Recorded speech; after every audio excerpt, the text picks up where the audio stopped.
Okay, why don't we kick things off? Once again, my name is Mike Langford. I run a marketing firm called FinServe Marketing. Buzz Indexes is a client, and Jamie is the CEO of Buzz Indexes, Jamie Wise.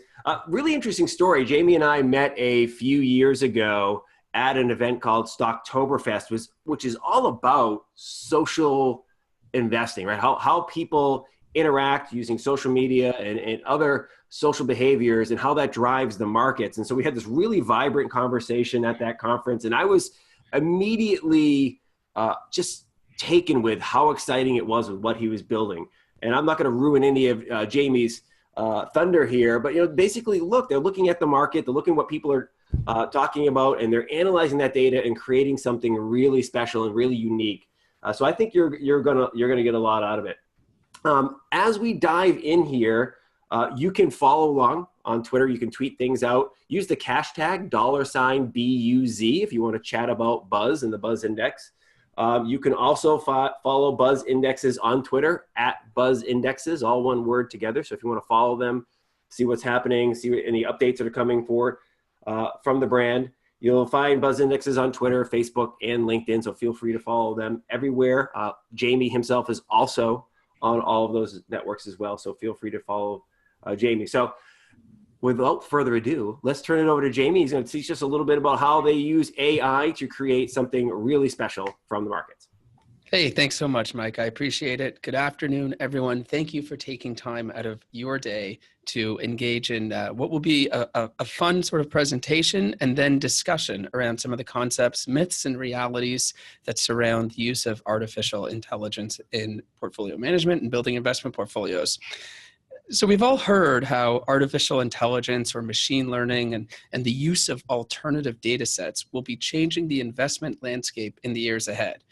Well, it's true. I'm here to tell you that the future is now, and BUZ is a practical application of these concepts. But before we dive into the science behind Buzz and the artificial intelligence that powers it, let's spend a minute to review how we got here and our personal journey to understand, measure, and ultimately harvest alpha from investor sentiment. So again, my name is Jamie Wise. I actually run a hedge fund based in Toronto called Periscope Capital, and my background is in equity derivatives and quantitative trading strategies and goes back just about 20 years now. Our clients here at Periscope are traditionally, larger institutions, global pension plans, and the like. So how do I go from that kind of background to creating an index based off insights gleaned from artificial intelligence and make it broadly available to the investment public? Well, we're going to get into that in the second half of the presentation. But before, I think it's helpful to review the current state of artificial intelligence within the investment landscape today. So let's jump right in. And here's a great quote from Jeffrey Tarrant from Move 37, which exclusively invests in strategies that are based off AI types of insights, where he says that there is a radical and irreversible artificial intelligence change about to disrupt the investment industry, heralding what Wired Magazine recently called the third wave of investing. Okay, that's a big statement. It's well said. And yes, it's true. AI is not only coming, but it's here. But there's some good news behind all of that. And the good news I'm here to share with you today is that artificial intelligence is a long way off from replacing investment advisors and portfolio managers. And in the coming slides, I'm going to explain exactly why I think that. First, how did we get here? What has allowed new data sets and technologies to even enter this discussion in the investment management landscape? Well, simply put, it's data and lots of it. And if you look at the chart and the graph on the top of this slide here, it's something that you've probably seen in one form or another. And that's just an exponential rise in the amount of data that we leave behind with the explosion of smartphones and the internet and all of the other digital technologies that we touch every single day. Now, the question is, what do you do with all that data? Can you get insight from it? Is there some kind of signal buried in these new data sets that can help us predict stock price movements? Well, we read about it, and obviously the financial marketplace has really taken note of this, and we see this almost on a daily basis. There's an article somewhere written about artificial intelligence and finance and how firms are trying to get their hands around all this data. And it's not just the financial media that's really got on to this concept. It's the largest asset managers in the firm. And here's a selection of white papers that some of these firms have published. And again, we're not talking about 3-page summary reports that they're just putting out as part of their daily research notes. We're talking about really deep dive white papers that would probably take you a full weekend to get through and even longer to try and understand all of these concepts. So today's conversation and presentation is all about simplifying some of these concepts, and so that we can all get a good understanding of exactly what's happening around us. First, let's start with alternative data or alternative data sets. And you may have heard of this phrase. It certainly gets thrown out a lot. What it means from a high level is some type of information that we don't typically use in the investment management process. So that could be, research reports are typical reports that we would use to make investment decisions, or company filings. Those are all traditional forms of data sets. What's new are 3 broad categories, and that's peer-to-peer data, business type data, or sensory data. Those are really the overarching elements that form the alternative data sets that people refer to. Within peer-to-peer, it's effectively anything on the internet. So it could be social platforms where people are going to talk about stocks, news, reviews, blogs, comment sections, all of those types of areas, or just any kind of general web data, search results, those types of things. Within business processes, we can actually see transactional data, economic and trade data. We can get access to this in much quicker real time than having to wait for traditional economic releases to be given out by the government once a month or even longer sometime, as GDP relates would be a great example. We can now do things like try and predict GDP or inflation in real time because there's new data sets to analyze that give us clues on the direction of those 2 items. That falls under the government data category. And of course, finally, sensory data. And we all know this just because we have a smartphone. We know that there is geolocation tracking, smartphone tracking, satellites giving us imagery and windows into, oil tankers out in the ocean, cars in parking lots, and all of those other things. So there's this huge amount of data that exists in the world. People refer to it as alternative data just because it's something that was never measurable before. Those things were happening. There were always cars in parking lots, but now we actually have a digitized way of counting them.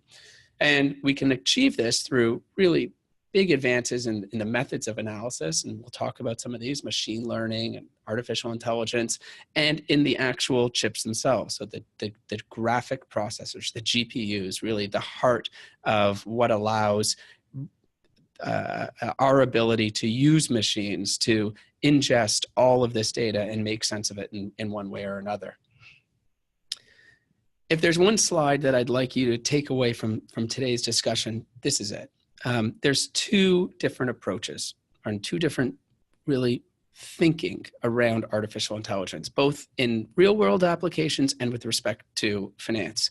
And I think we can start with the real world application, right? We'll put finance and investing aside for a second, and we hear about artificial intelligence, and sometimes we hear about it from a scary way, right? So we'll hear that computers are going to take over the world. They're going to be able to do everything a human being can do faster and better. And ultimately, they'll recognize they don't even need human beings, and that will be the end of us, right? So there's that doomsday view. It makes for great press.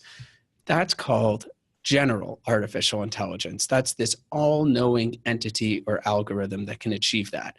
And the plain truth is we are a long, long, long way away from that. Where we're at today with respect to artificial intelligence, and it doesn't matter if it's in finance or any other field that can impact our lives, is task-specific artificial intelligence. It's computers being able to make good decisions, really good decisions, about one specific task and do it at scale with huge amounts of data. So here, I'd like you to think about things like language translators, image recognition, even self-driving cars. Those are all examples of task-specific artificial intelligence that achieve very high accuracy at very high speeds. But what we know, and we can just intuitively know this, is that language translator that works so well at not only translating single words, but whole books and can do it instantly. That same language translator cannot be pointed to a picture and tell you if there's a picture of a cat, a dog, a person, or a mountain. It's focused on one very specific task. And that's how all of these AI type models work today. And so that's the plain reality of where we are. Now, how does this apply to the world of finance? Well, I take that same general AI and task-specific AI, and I apply it to how people are using computers to make decisions with new alternative data sets that involve large scale. So the first, what I call general artificial intelligence with respect to finance, is generally a new form of pattern recognition to identify trends, right? So the old quantitative trading would look for regressions or other classic mathematical formulas to look for relationships between, let's say, stocks and commodities or other items.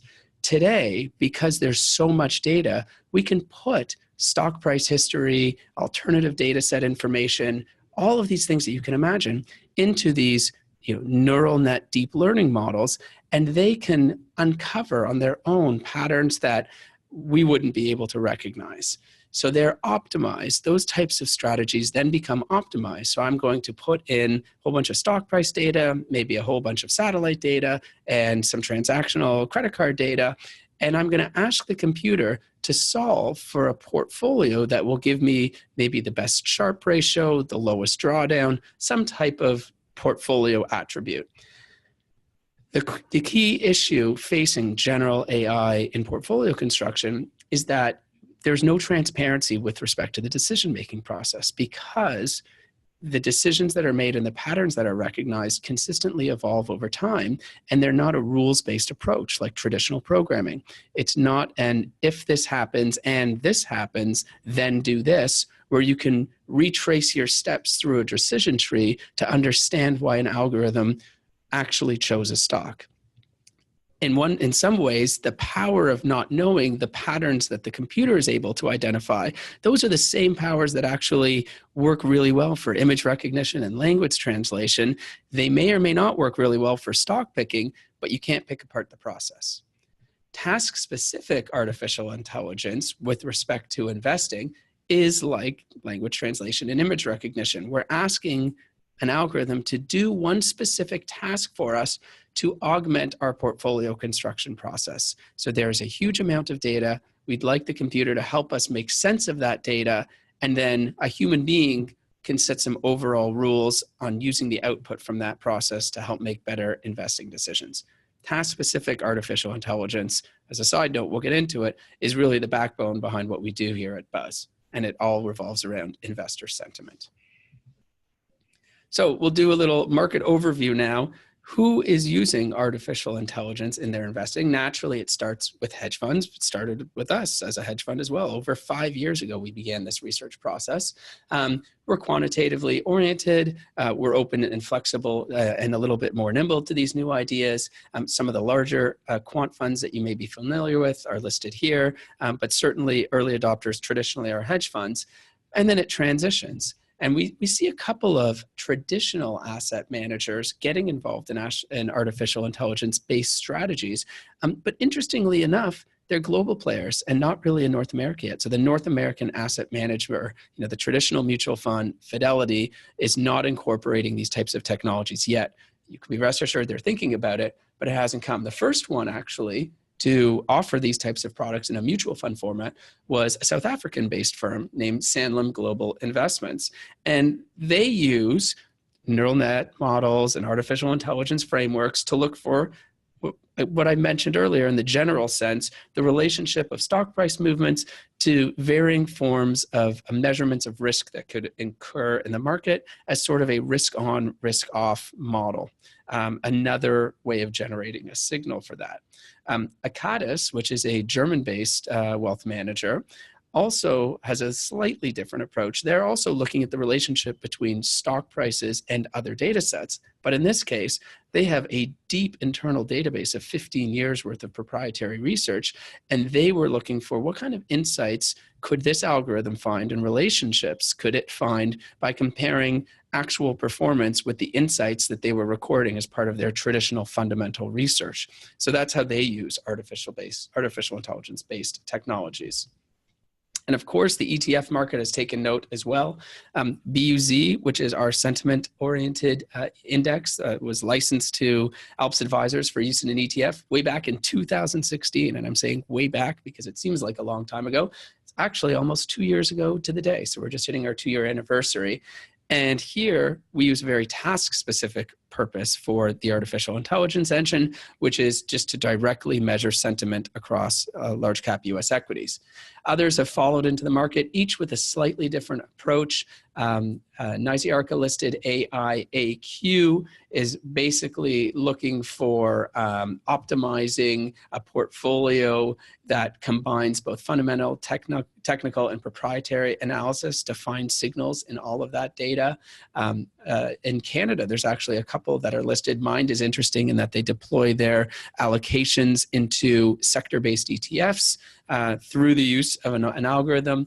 And BlackRock has recently gone to the market with an interesting concept, I have to say. And this is all about an output methodology from using artificial intelligence neural networks, which is that of clustering. It's looking for patterns and relationships of things that belong in the same grouping. And I think what really drove this initiative for BlackRock was an announcement that was made out of MSCI a few months back. I'm not sure if you've seen it, but they're actually changing the methodology that they determine which stocks become part of what sectors. So the big change is they're renaming the telecommunications sector just the communications sector. And what does that mean? It means that it won't just be stocks like AT&T and Comcast in that sector. They're now going to include Netflix, Facebook, Google, even Twitter and Snap are going to be communication stocks and not technology stocks. So you can think of that's a huge change and the implications that will have around traditional portfolio construction processes and sector allocations and sector exposures. What BlackRock is trying to do is a very common technique in AI is say, let's throw all that out the window and let's just look at which stocks behave similarly in their volatility and their trading price patterns and all of those things and come up with our own telecom sector or technology sector based on relationships as opposed to based on English definitions, and then offer that out as a new form of sector allocation product. So that's how they're using artificial intelligence. Interesting. We'll see how that compares to the actual sector weightings. So I think actually here's a great place to take a pause. It's been about 20 minutes. We've talked generally about different types of artificial intelligence, about how it's used in the financial landscape, what types of firms are using it. Are there any questions around that before we get going? Maybe I'll just turn it over to Mike to take a break before we take a deeper dive into sentiment and BUZ. Sounds great. You can go ahead and grab a drink of water there, Jamie. Yeah, so let's open it up to some questions because I'm sure a lot of people have them as you're going through really the deep dive on how AI works and how it's come to be and where we are in the adoption of using techniques like you're using at Buzz across the industry. But I have a couple of questions queued up here. One of them, and I think you sort of hit on it a little bit in on the last slide, in talking about BlackRock and the different approach that they're starting to use, and looking at stocks like Netflix and so forth, and more of their behavior. But what are the advantages of an AI-powered fund over a more traditionally managed fund by a human portfolio manager? What are some of the things that really might be beneficial as opposed to that human model? Yeah, I think the idea is, in a human model, if you asked a portfolio manager or a research analyst, how would you like to know the answer to X question, right? How would you like to know the answer to either how individuals behave or how they talk about a certain stock, or maybe nuanced changes to how company management sort of views the risk profile of their firm, going back through all of their annual reports and company filings and television interviews and quarterly earnings conference calls and all those things? I think the answer is, of course, I'd love to have that information, right? I really, that would be very helpful in my research process and in my investment decision-making. A year ago or 2 years ago, that's as far as you could get, right? That would be great information to know, but we just can't access it. Today, because all of our actions and behaviors leave this huge digital trail behind them, we can use machines to actually get answers to some of those questions and hopefully make better and better informed, for sure, investment decisions as a result. Very cool. So kind of follow up on that, you mentioned that, all the different types of data that that are available now because of all the digital breadcrumbs we're all leaving around. One of the things that I'm aware of, just because I know the business so well, and you and all of our conversations we've had, is that a lot of the information you get are from people actively talking about specific stocks out on whether it's Twitter, StockTwits, or other places. How many people are actively doing that? I mean, how common of a practice is that amongst the the general human population out there, that people are actually talking about stocks? So I can tell you 5 years ago when we started thinking about this, and what piqued my interest was some early academic research I saw around, back then it was stock forums, really. And it wasn't many people. And they were talking mostly about, small and micro cap stocks, penny stocks, maybe the odd tech stock here or there.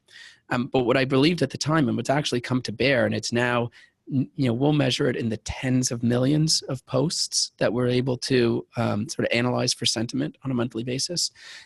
The reason that part of the conversation has caught up to the rest of our lives online is because as time has gone by over the last 20 years, we have become so comfortable being open and being on the internet.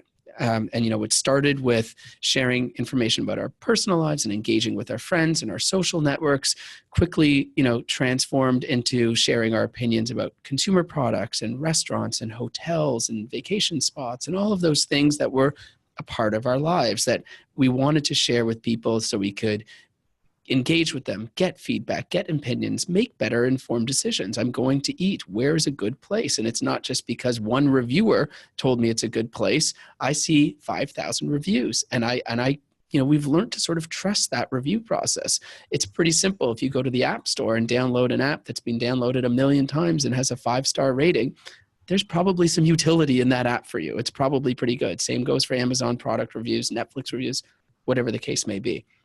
So now people extending that conversation from their personal lives and their consumer lives and transitioning that into their financial lives is really quite natural, because people have been talking with each other about stocks since the first day a stock ever traded. We know that, right? People look for that validation, feedback, insight, more information.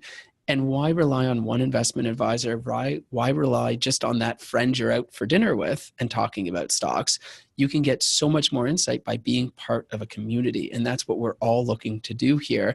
And that's what's actually happened over the last 5 years. So the volume of conversation has just exploded as it catches up to all the other things that we naturally talk about in our lives. Very cool. Thank you. Okay, I'm going to make sure that everybody can see. Just put a little something in the chat box just to make sure you can see that. As I mentioned, everybody, if you have a question, either now or during the second half of the presentation here, before the final kind of AMA Q&A session, feel free to enter them in the Q&A box or the webinar chat here. So I think we're ready for the second half, Jamie. What do you think? Okay, let's get right into it. So, I touched on this earlier. What we do at Buzz is all sentiment based and understanding individual investor sentiment around large cap US equities. Where did that come from? And for me personally, it was really a long-standing, we'll call it minor obsession that I had, right? Ever since I came into this business and began trading and investing, you knew intuitively that sentiment really mattered in setting asset prices. The problem was we've never had a way of measuring it. And we've always been trained as investors to try and think of sentiment as some kind of contrarian indicator. But again, intuitively and even proven academically, we know that sentiment isn't necessarily contrarian and in fact could be representative and predictive. And, for me, again, as an investor, whether Disney stock is trading at a 15 times multiple today or a 20 times multiple, in that short to medium term horizon, we all can understand that that is driven by sentiment. So wouldn't it be an amazing thing to do to actually try and measure sentiment and understand it? But the problem historically was that there was no way to measure sentiment at the individual stock level. We had to rely on market proxies, things like the VIX, the fear gauge, or trading flows, put call ratios, our own intuition. We'd listen to the opinions of experts when, a financial journalist would get on TV and say, everyone is excited about this stock, it's too high or too pessimistic. How does that person know? That's just their own personal opinion. And so we've relied on those things to try and give us a window into investor sentiment, but none of them are reliable. And that's why we couldn't get our hands around or our heads around the idea of finally capturing this factor. And of course, even outside of stocks, we've seen problems with polling over the last year, whether it be presidential elections or Brexit or all of the experts being so-called experts being wrong. There's a better way of doing things. So like I mentioned, people have been talking about stocks since the first day a stock ever traded, and their sentiments have always been part of the market. So there's nothing new in that concept. What we're focusing here is the adjacent possible. We're focusing on the idea that because people are now sharing those views online and sharing them at scale, I might add, they leave behind that digital trail. And that's the digital trail that's ripe for analysis. That's been the big change in the market. So how do we make this all work? How do you take millions of these unstructured, messy posts about people talking about stocks and make sense of them and actually be able to score them relevantly for sentiment? Well, here's where the artificial intelligence and the task-specific artificial intelligence aspect comes in. And we specifically focus on a subset of AI called natural language processing and deep learning, which is a sort of a way of better thinking and scoring sentiment that falls a little bit outside just keyword analysis. And we combine all of these things together with our own domain expertise. And this is important to make good predictions out of text. And when you're training your models, there's a couple of things you need to do. First, you need a lot of data and a lot of examples for it to understand what is positive and negative. Then you actually have to train it to the specific task that you're thinking about. So again, we talked a little bit about language translators or image recognition models. You can imagine that 5 years ago, consumer product companies were very interested in understanding what their customers were talking about in the review section of Amazon. So they actually would gauge sentiment from those Amazon discussions. But here's where really getting down to the details matters, and here's where we really differentiate ourselves. If you take that same sentiment model that's trained to understand how people are talking about products on Amazon, and then turn it to a conversation on stocks, it won't perform accurately at all. And that's because people talk about stocks very differently than they talk about products. So I can use a simple example. If I come across a post that says, it's going to 50, ABC is going to 50. Well, in the context of a product review, that is completely meaningless. Or maybe it's talking about its price that will go there, but that has nothing to do with the potential sentiment in a stock conversation. First, you need to know when the person posted that comment and where the stock price was relative to 50 when they made that decision to even first understand if that's a positive or negative statement. And so a model that's not trained to think that way won't be able to analyze sentiment. And then secondly, there's a lot of acronyms and slangs and different types of language that people use around stock, words that are negative that actually mean good things and vice versa. And so it's really important to train your models specific to the task at hand. And that's what we spent years doing and developing here at Buzz. So let's visualize the whole process. Naturally, you see all the conversation happening across whatever online platform people are gravitating towards, and you feed it through those algorithms, and the result, that is a task-specific artificial intelligence approach to directly measure stock-specific investor sentiment. And it's the explosion of data that I spoke of earlier in the discussion, and specifically the online content, whether it's from news articles, blogs, posts, that are specifically focused on investing. So we're not talking about people going to see a Disney movie or going to a Disney theme park and having a good or bad customer experience. We can focus directly on what people think of Disney as a stock from an investment perspective. That content has grown exponentially, as I said, over the last few years and given us this rich new data set to explore for insight. And so it's the combination of the advancements in the field of NLP, natural language processing, and AI that allow us to really draw conclusions and make better informed investment decisions. And finally, for the first time, identify stocks at the individual stock level that have the highest amount of sentiment behind them, that have that biggest buildup of demand, that the collective community likes the best. So the result is the Buzz Large Cap US Equity 75 Name Sentiment Index. So each month, Buzz holds the 75 large cap US equities that exhibit the most bullish scores, that have that biggest pent up demand behind them, the highest investor sentiment. From a human element and from a portfolio construction element, this is where we get involved, where really all we're doing on top of that is capping an individual weight within the index at 3%. So we ensure diversification within the index. Again, it rebalances monthly. And this whole thing is created and licensed for use in an ETF, licensed to ALPS advisors. You can go see it on their website, buzzetfs.com, BUZZETFs.com, and began trading in 2016. So can sentiment outperform? Can that factor, in fact, do better than the broad market? Well, we can backtest it, and we can look back to 2013 and measure stocks that have the highest degree of positive investor sentiment. But we can't go back farther than that because there simply isn't that digital trail before 2013. There isn't enough data to analyze. And sure enough, over time, it absolutely can do well. But it's a backtest. Well, how has it done over the last year in a real life trading environment with real market volatility and real dollars invested in this index? It's outperformed. And how has it done year to date? It continues to outperform. So I think we can show that the concept and the thesis certainly works. If you can measure sentiment at the individual stock level and build a portfolio of those stocks that are most positively perceived by the investment community, you can beat passive benchmarks. So let's look at a few examples and let's see what is behind this outperformance. This is a great example of Square, and I'll talk about this in a few slides, but one thing I'd like to mention now is the sentiment factor that we're trying to observe. There's different time frames that you can think about sentiment. We can think about sentiment over the next 5 minutes, hour, day, year.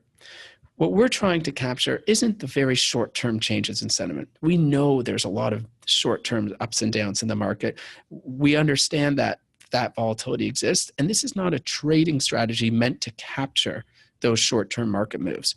We measure sentiment over a longer time period, over the last month, and we try and predict that if we can measure what that average sentiment is, almost like a moving average of sentiment, and notice a change in that sentiment, notice an acceleration in that sentiment, it's sort of like a wave in the ocean where there's momentum behind it, and that momentum should carry it forward for some period of time that we think would be weeks and or months. And therefore, we can sort of look through the noise of the minute by minute, day by day volatility around the name, as long as there's still strong baseline sentiment behind it. So here's Square, which first actually came into the Buzz Index back in January of 2017, and it didn't last long. So people got excited enough about it and positive enough about the prospects that it made the top 75, and it stayed in there for about 4 months, and then it went away. And then it came back just before the summer of that same year, and it's actually never left. Now you can see Square is certainly a stock that has had volatility, and there have been people that have predicted it as, the replacement to Visa or maybe even banks in the future. And there are those that say it's wildly overvalued. And any given day you may open a newspaper or read a research report that sort of cements one of those ideas and really plants a flag in, this is my view on this stock. But what we can tell you through the insights that we observe through the broad conversation, through these millions of posts, is that sentiment of Square has remained notably bullish since early summer 2017. And despite a negative research report, a short seller coming into a market, an analyst on TV putting up his hand and saying, this is way overdone. We've been able, through the insights that we can observe, to cut through that noise and know that the broader community isn't paying attention and is still focused long-term bullish on this stock. And of course, it's had a fantastic run since then. But it's not just technology stocks or stocks that perform like technology stocks, because they could get reclassified. The buzz process can actually be applied and show stocks that are ready to break out across all different sectors. And whether that's healthcare or consumer discretionary stocks, the conversation around large cap US equities has grown so much that it's not focused really on one specific sector. It's not just about tech stocks. Really, the bigger the stock, the more people own that stock, the more likely they are to talk about it, the more likely they are to look for engagement around it. So the first example is interesting. It's Kite Pharmaceuticals. It's a T-cell therapy and immunotherapy specialty biotech company that was really doing some groundbreaking work, to the point that it wasn't just talked about online, the work they were doing. Investors, individual investors, started taking note at scale in the summer of 2017. And lo and behold, 3 months later, Gilead bought the stock and took it out of the market. $12 billion acquisition. Same goes for Wynn Resorts, where you can see a really good run. Sentiment waned after the good run. And after it had that cooling off period, it's back in the index again. So we can see these types of behaviors play out, and it's really interesting to watch them over time. And interestingly enough, you can go onto our website, buzzindexes.com, or Buzz ETFs, as I mentioned. Every month there's a monthly index rebalance note. Sign up at for those monthly balances, or go and check them on yourself. We can send them directly to you if you like, but you can see all the names changing in and out of the index and the different sector weights that fall out of that. Always interested to see how those are transitioning over time. Let's talk a little bit about how the Buzz Index actually works and what we do and how we've trained the models, not only to measure sentiment, because as I said earlier, we can be very confident that we can take in these huge amounts of data and actually score them accurately for sentiment. But then what do you do with all of that information? And for us, it's not about allowing the computer to independently decide which stocks to buy or sell and which weights to hold them. There's some common sense human being frameworks that get applied around this. So when we think about people talking about stocks online, we know that there are over 7,000 stocks that people are talking about, and they talk about them in varying degrees. Some stocks have huge amounts of consistent conversation, some barely a mention any single day, but nevertheless, they're all being talked about, and every post that you observe can be measured for sentiment. So what we're doing here with the Buzz Index is a couple of things. First, we're only focusing on large cap US equities, and we will define those large cap US equities as stocks that have a market capitalization of 5 billion and higher. That's important because we want to make sure not only is the index investable, but that it's less susceptible to those penny stock conversations that may be prone to having, let's call them bad actors, getting involved in the discussion. Second is, from those large cap US equities, we only focus on stocks that exhibit the highest degree of consistency and diversity within their conversation. And we measure that over a 1-year period. So we need to see that there is a stock being talked about by a diverse group of real individual investors in a meaningful and consistent way for at least 1 year before it could even be eligible to be included in the index. And the reason we do that is we know statistically that if we see changes in sentiment from that type of discussion, we can have a much higher degree of confidence that it's actually reflective of the overall investment community and potentially predictive of performance. And as I mentioned earlier, we think about sentiment over a longer time horizon, right? So it's not a day trading strategy. It's not a high frequency trading strategy. It's a new factor. It's a new way of measuring an old factor is the better way of saying it. Investor sentiment has always been there. Now we have a way to measure it. Let's build portfolios that can actually hold stocks that exhibit the highest degree of sentiment over time. And interestingly enough, we know a lot about, well, I won't say a lot, but we know certainly more than just the post or comments that individuals are making about stocks. So we don't dive into privacy issues. I don't know the name and address and financial information of a person that's actually talking about, say, Disney stock. But we do know when they joined their social platform or how long they've been blogging for. And we can certainly get a sense of, are they broadcasting original content or are they rebroadcasting other people's content? And is the community engaged around their discussion? Are they simply following people, or are they actually engaging in conversation, and there's a balance there? And we think about that in terms of influence, and influence is a great thing to think about because I think people naturally have an inclination to say, well, if someone's influential, that should have a big impact on the model. And in fact, it's not the case. There's a concept that we like to coin here called diminishing returns of influence. And you can think of Carl Icahn as a great example here. The first time Carl Icahn tweeted about Apple, big deal. It moved the stock. Everyone cared. It was shocking. I can't believe he's actually talking about stocks on Twitter. What would your reaction be today if Carl Icahn tweeted about Apple? You might not even notice. And it certainly wouldn't have an impact, a short-term impact on the price or a meaningful one. The great thing about influencers is they're a spark for or a catalyst for broader conversation. So if someone sees someone like Carl Icahn tweeting about Apple or any other stock, it will likely generate a far greater discussion around that name of people agreeing or disagreeing with him. That's where the true insight lies, not in any one expert, not in any so-called influential person. It's in the broader discussion. It's in the views of the community. So we can monitor, measure, and we do all of those things within the index. How can buzz fit into an investment portfolio, and how do you think of that? Well, again, it's sentiment momentum versus price momentum. So price momentum strategies are all backward looking. They're looking at how stocks behaved historically to try and extrapolate that into the future. Here we can actually measure people's future expectations of the stock. It's a forward-looking factor. And of course, it's completely dynamic. It's not fixed to sector allocations. They are complete byproduct of the process. There are no constraints on that. And it's a great alternative to existing large cap US equity funds that can generate alpha, as we've shown in the performance, without being overly correlative. And of course, it's innovative, right? So what the hedge funds are doing today, we can actually deliver to the community in a clean, investable, transparent process that is the Buzz Index. Thinking more about sort of some of the exposures that come out of the index, the key thing to focus on, I would say, is the chart on the right? So if you own the S&P 500 or the large cap US equity universe, which most people have some sort of allocation to in their portfolio, you own everything. You own the good and the bad. You own a pretty normal distribution of sentiment. But if you own Buzz, you can rest assured that you will only own stocks that have the highest degree of investor sentiment behind them.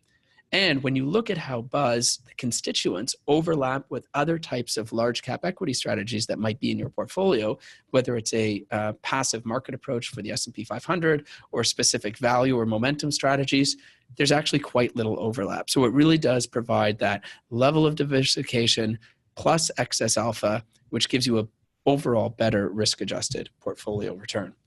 Here's an example of the names as of the last index rebalance that are in the portfolio. The index actually will rebalance tomorrow. You don't have to wait a month to see what names are in the portfolio. The names stay constant, the weights float around, but every day on Buzz Indexes, every day on buzzetfs.com, you can see the actual names in the index and the actual current weights of those names in the index, all in real time, fully transparent. Here's a little fundamental information. Again, this is a large cap strategy. So large cap US equities, fully invested, typical dividend yield, maybe above average PE ratio, and market cap, because it is a large cap equity focus. And you can see, again, our smallest market cap, our market cap consideration had to be bigger than 5 billion. So you can see the smallest holding is right around that level. And I'm sure you can imagine what that 906 billion represented. Apple. That is what we do here at Buzz. We are all about using task-specific artificial intelligence techniques to harness predictive insights from data sets that have always existed but have now left themselves a digital trail that we can analyze to add something new, pretty unique, and certainly alpha generating to the portfolio. I want to thank everyone for your time today. A really great discussion. I look forward to your questions. If you want to reach me offline, this is how you do it, jamie@buzzindexes.com. Thank you. All right, Jamie, fantastic job. Thank you so much. We have a couple of questions coming in here. The first one by anonymous attendee, which I love that name. I'm going to roll with that from now on. I've never seen that come through in the chat, anonymous attendee. He or she says, I was wondering if you had any insights into how a consumer sentiment AI strategy like Buzz might react if and when the data sample has an overwhelming negative shift.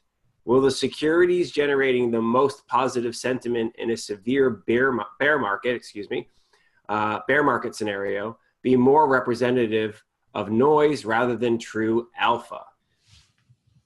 Excellent question. I'm glad it was asked because it's asking a deeper question than what we would normally get asked, which is how will your strategy perform in volatility in a bear market? And of course, we've seen that. Well, we haven't seen the bear market, but we've certainly seen a correction market in volatility so far in 2018, and it's performed quite well. But this is a deeper question, which says, what happens if it's a sustained bear market? What happens if all investor sentiment turns negative? What should we expect out of Buzz? So in that circumstance, Buzz would hold, let's imagine everyone was negative on every stock in the world, the extreme scenario. Buzz would end up holding the 75 stocks with the least negative sentiment, right? And what that really represents, if you think about it, is the stocks that people are looking for a reason to buy. Right? And that's what positive sentiment or least negative really means. So if they're still positive about it, if they're still talking about it in that type of way, even in a bear market, these stocks should be better supported on the way down because it's the buying opportunities that people are looking for. And the stock trading patterns in a bear market give them that support. So I would expect that these stocks should relatively outperform. I wouldn't expect that they go up. This is a long-only, fully invested large cap US equity strategy. It's going to be correlated to some degree. It's going to move with the ups and downs in the market. With this strategy, the alpha in this strategy is all about some asymmetry. It's all about outperformance on the way up with support on the way down. So far, that's what we've shown. I would expect that to continue. Okay, awesome. The next question, it says, let's say the expansion of AI financial products on offer continues to expand. So basically, more and more companies are offering AI-powered financial products. How would you recommend that a retail investor with some understanding of AI but lacking expertise go about evaluating these products and their approaches as investments, especially with data sets and algorithms remaining proprietary? The right answer here is common sense is always the right thing to do, right? And so, in the task-specific form of AI, you don't need to understand the coding or the algorithm process behind Google Language Translator to know that it works really well. You can get really high accuracy rates in a specific use case of task-specific AI. But if anyone knocks on your door and tells you that they're using AI to blend stock prices with all these other alternative data sets, and that is the panacea, that is the guaranteed way of making money, we all know that's wrong, okay? Because you can be accurate at doing one specific task, but no AI model, nothing is going to be perfectly accurate or even 90% accurate at predicting stock prices. So just take a common sense to your approach. Does it make sense? Why is an AI needed in this asset management process, in this portfolio construction process? What data set are they looking at, and what output from the model is actually being observed to add value to the portfolio construction process? Think of AI as a tool and not as an answer. Okay, so AI is a tool like any other tool, and the product that tool builds is only as good and as skilled as how the individual behind it is using that tool to add value. That's really, if you think about AI from that perspective, then you can engage with other companies that are starting to offer more and more AI-based products, and you know the questions to ask. What specific problem are you trying to address? How does AI answer that problem? And is that involved in the portfolio construction process, the research process? Is it complementary? And does it make sense why you would need a different type of algorithm to make sense of different type of data? Or is someone trying to sell you something that seemingly has all the answers when we know AI can't deliver that? Very cool. Another question I have on my side is, what are some things that you wish you could include in the analysis, right? What are some data that you kind of think, oh, that's missing? If we only had that, that would be fantastic. Or I guess maybe similarly, what is something that you're seeing? Hey, listen, that's some new data that's coming on the scene. Like once that data matures, kind of similar to with the sentiment data that you're using now, like once this data matures and it becomes large enough, wow, are we really going to be able to be a lot more effective? Is there anything that's on your mind in that area? Well, a couple of things. Look, as I mentioned earlier, I'm here in Toronto and Canadian, and geez, I wish Canadians engaged with each other across online platforms the same way that our neighbors to the south do, and in the same numbers and in the same breadth of discussion. We just don't have that same culture here. So wouldn't it be interesting to get these same insights for some Canadian stocks? To me, it would be, but there's just not enough depth to the data. On the other hand, and where we'll go eventually is other types of markets that are really engaged in online platforms talking about stocks like the Chinese market, certain markets in Europe. I think it's going to be really exciting to apply these same techniques to those markets that exhibit the same characteristics around individual investors. Before we do that, I think we'll have a lot of fun with the short side, right? So it's not all positive conversation. There's certainly a top 75 negatively talked about stocks. And wouldn't that be nice to have a long short strategy where you could have an inverse ETF, own the most positive and sort of be short the least positive, and really strip out the alpha without some of the market exposure. So those are all the projects we're working on. And I think they should be fun in the coming years as we roll them out. Awesome. Okay. So are there any other questions? As we kind of get ready to wrap up here, I usually like to leave a few minutes just in case somebody's been noodling on a question and they're trying to figure out exactly what's on their mind or how to articulate it. Because I know sometimes when I'm trying to get a question out, I kind of stumble a little bit. One of the things this was kind of, I'll tee this one up because it was on my mind and it's somewhat related to what we just chatted about. You sort of hinted at that there are certain stocks that are too small due to activity. Not enough activity. Are there certain segments that you really wish you could include though? Like you personally are interested in, or maybe you see, wow, that there's a lot of volume being traded in those stocks, but just not enough chatter on them. Is there anything that you've seen that you're really excited about? Yeah, probably, the small cap universe, right? They're certainly traded. Academia has a lot to say about there being, size premia embedded in the market, right? So you should be compensated for owning smaller size securities. The problem is most of those stocks don't have the diversity of conversation simply because of their size, right? So wouldn't it be great if there were enough people talking consistently about smaller market capitalized companies to get some insight around sentiment for those specific stocks? I don't see it happening in the near term, maybe a little bit longer as because the conversation grows every single year. And that eligible universe that I talked about, so those most discussed stocks, from a large cap perspective, 3 years ago, that was about 150 stocks that made the list. So literally, we were just taking the top half of the sentiment of those top 150 stocks. Now we're north of 350 and growing each quarter. So more and more people are talking about stocks in greater and greater numbers. My hope would be that trickles down into some of the mid and small cap regions so we can get some insights there as well. Very exciting. Well, I think that's it for our Q&A, which means it kind of wraps up our conversation today with you, Jamie. I really do appreciate your time. Thank you so much for making yourself available. I want to thank everybody who took time out of their day to attend the webinar. Like I said, we are recording this, so I will have this packaged up and we'll make it available so you can review it again if you want to, or share it with people in your office. If you do have questions for Jamie, as you see his email here, jamie@buzzindexes.com. He's also available on Twitter, Instagram, Facebook, LinkedIn, as is the Buzz Indexes brand. So you can reach out to him and the brand there. And we look forward to talking to you more. So we'll have some more emails going out to you talking about what we're working on in the future.